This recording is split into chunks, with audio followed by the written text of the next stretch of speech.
Bem-vindos à aula de número 268. Foi 68 e tem 3 do capítulo 34. Guerra e autarquia. Vamos lá? Compartilhando o nosso PDF. Guerra e autarquia. Se um homem economicamente autossuficiente entra em conflito com outro indivíduo autossuficiente, não surge problema semelhante aos de uma economia de guerra. Mas se o alfaiate declarar guerra ao padeiro, terá, desse momento em diante, de produzir o seu próprio pão. Se não lograr fazê-lo, ficará em situação desfavorável. O padeiro pode esperar mais por uma roupa nova do que o alfaiate por um pão fresco. O problema econômico da guerra, portanto, não é o mesmo para o padeiro e para o alfaiate. Vou só grifar isso aqui pela importância da leitura, de se entender guerra e autarquia. Quem consegue ficar mais tempo sem o outro, né? A divisão internacional do trabalho desenvolveu-se na presunção de que não haveria mais guerras. Na filosofia da escola de Manchester, laissez-faire, laissez-passer, livre comércio e paz eram considerados mutuamente interdependentes. Os homens de negócio que lidavam com o comércio internacional não consideravam a possibilidade de guerras em seus planos. As mudanças provocadas pela divisão internacional do trabalho também passaram despercebidas aos estados maiores, militares e aos estudiosos da arte da guerra. Presta atenção.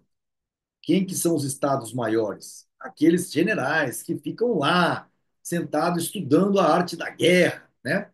Então, as mudanças provocadas pela divisão internacional do trabalho também passaram despercebidas aos estados maiores militares e aos estudiosos da guerra.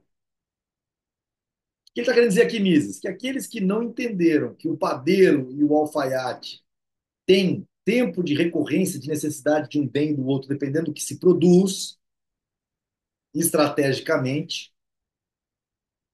O método adotado pela ciência militar consiste em extrair os seus princípios gerais da experiência das guerras passadas, então, compreensão histórica. O estudo das campanhas de Turenne e de Napoleão I, por mais minucioso que fosse, não se poderia ocupar de problemas que ainda não existiam, numa época em que praticamente não havia divisão internacional do trabalho. Os peritos militares europeus desdenharam o estudo da Guerra Civil Americana. Para eles não havia o que aprender naquela guerra. Havia sido combatida por exércitos irregulares, chefiados por comandantes não profissionais. Civis como Lincoln interferiram na condução das operações militares. Mas na Guerra Civil, pela primeira vez, os problemas de divisão do trabalho interregional representaram um papel decisivo. A economia sulista era predominantemente agrícola. Sua capacidade industrial era mínima. Os confederados dependiam da Europa para se abastecerem de bens manufaturados, sendo as forças navais da União suficientemente fortes para efetuar o bloqueio de seu litoral, esse abastecimento não pôde ser feito. Então, a Guerra Civil Americana foi ganha porque os navios da União lá de cima, da Federação, bloquearam o suprimento dos confederados que vinham da Europa. Então, o que, que acontece? Sem suprimentos, armas e tudo, a gente só tinha o quê? Algodão. A gente só tinha milho, soja. Mas o problema é que Lincoln estava interessado nesse milho, nessa soja, que os sulistas queriam vender para a Europa, não queriam vender para os confederados, para os federados lá de cima, para os Yankees.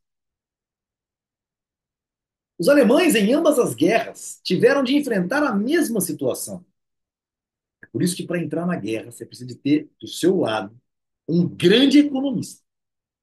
Porque ele tem e um economista que entenda de praxeologia e de futurologia praxeológica. Dependiam de matérias-primas e de alimentos vindos de além-mar, mas não puderam furar o bloqueio imposto pela Inglaterra. Ambas as guerras foram decididas nas batalhas do Atlântico, tanto a Guerra Civil Americana quanto a Primeira e Segunda Guerra. Os alemães perderam porque não conseguiram impedir que os ingleses tivessem acesso ao mercado mundial e porque não conseguiram proteger as suas próprias linhas de abastecimento por via marítima. O problema estratégico foi determinado pela configuração da divisão internacional do trabalho. Quem entendeu mais de capitalismo ganhou a guerra. Os belicistas alemães pretendiam adotar políticas que, pensavam eles, lhes permitiriam empreender a guerra, apesar da situação desvantajosa de seu comércio exterior. Sua panaceia era Ersatz, o substituto. Um substituto é um bem ou menos adequado ou mais caro, ou ao mesmo tempo menos adequado e mais caro do que o bem original que irá substituir. Sempre que a tecnologia consegue produzir ou descobrir algo que seja mais adequado ou mais barato do que o produto usado até então, esse novo produto representa uma inovação tecnológica. É uma melhoria e não um ersatz. A característica essencial do ersatz, no sentido com que esse termo é empregado na doutrina econômica militar, é a de ser de qualidade inferior ou de custo mais elevado, ou ambos. Nesse sentido, nota de rodapé. O trigo produzido sob proteção da tarifa aduaneira no território do Reich também é ersatz.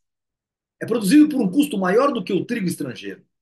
A noção de ersatz é uma noção cataláctica e não deve ser definida com base nas características físicas e tecnológicas dos artigos assim qualificados. Será que tem mais continuação dessa nota de rodapé? Não, é só isso mesmo. Né? Continuando. A Weltwirtschaftslehre, ou seja, a doutrina alemã da economia de guerra, War, Wirtschaftslehre, ou seja, a doutrina alemã da economia de guerra, sustenta que, em se tratando de uma guerra, o custo de produção e a qualidade não são o mais importante. A preocupação com os custos de produção e com a qualidade dos produtos é própria da atividade econômica com fins lucrativos. Mas o espírito heróico de uma raça superior não se preocupa com esses espectros oriundos de mentes gananciosas. Será? A única coisa importante é a preparação para a guerra. Uma nação guerreira deve procurar ser autárquica para poder ser independente do comércio exterior. Deve fomentar a produção de substitutos, independentemente de considerações cupidinosas. Lembrando que a Suécia só fica rica porque de 32 a 38, o período antes da guerra, vende pra caramba os materiais que a Alemanha precisava. Minério de ferro, aço. Né? Não pode dispensar o controle governamental da produção, porque o egoísmo dos indivíduos conturbaria os planos do líder. Mesmo em tempos de paz, o comandante em chefe deve ter poderes ditatoriais sobre a economia. Essas duas afirmações da doutrina do ersatz são equivocadas. Em primeiro lugar, não é verdade que a qualidade e a adequabilidade do substituto sejam de pouca importância. Se os soldados forem enviados mal nutridos para o campo de batalha e equipados com armas de qualidade inferior, as chances de vitória serão menores. Sua ação será menos bem-sucedida e as baixas serão maiores. A consciência de sua inferioridade técnica pesará sobre o seu espírito. O ersatz compromete tanto a qualidade do material como a moral da tropa, Não menos equivocada é a afirmativa de que o maior custo de produção do substituto seja um aspecto sem importância. Maior custo significa que será necessário gastar mais mão de obra e mais fatores materiais de produção para obter o mesmo resultado que o adversário. Produzindo o produto adequado, obterá com menor gasto. Equivale a desperdiçar fatores de produção escassos, sejam matérias-primas, seja trabalho humano. Na paz, o desperdício resulta numa diminuição do padrão de vida. Na guerra, numa diminuição do abastecimento necessário às operações militares. No estágio atual do conhecimento tecnológico, não é exagero dizer que qualquer coisa pode ser obtida a partir de qualquer outra. Mas o que importa é escolher entre a grande variedade de métodos possíveis aqueles cuja produção é maior por unidade de insumo. Qualquer desvio desse princípio é autopunitivo. As consequências são igualmente desastrosas na guerra e na paz. Ou seja, colocar judeu em campo de concentração para fazer arma, os alemães, foi uma burrice sem fim. Somente o capitalismo, isso que já está provado, Renato Trezetão já falou muitas vezes, não é a princesa Isabel, que assina e livra os escravos e dá um rolo. É o capitalismo. Dá muito gasto, tem que ficar olhando para o escravo. É mais fácil colocar e dividir os lucros com quem está produzindo. Esse é o capitalismo. É isso que livra o escravo dos seus grilhões. Um país como os Estados Unidos, que praticamente não dependem da importação de matérias-primas, pode recorrer à produção de substitutos, como, por exemplo, borracha sintética, em caso de guerra. As desvantagens seriam pequenas diante dos benefícios. Mas um país como a Alemanha comete um erro irreparável se presumir que poderá triunfar com gasolina sintética, borracha sintética, ersatz de têxteis, ersatz de gorduras. Em ambas as guerras mundiais, a Alemanha estava na posição do alfaiate, lutando com o seu fornecedor de pão. Nem mesmo toda a brutalidade dos nazistas poderia modificar essa realidade. Quem ganhou a guerra e os Estados Unidos entrou de bonitão na história, depois de ter tirado todo o ouro da Inglaterra e da França e parte dos alemães, porque no começo vendeu comida para eles, e vendeu uma pilulinha que era metafetamina, que era uma cafeína forte.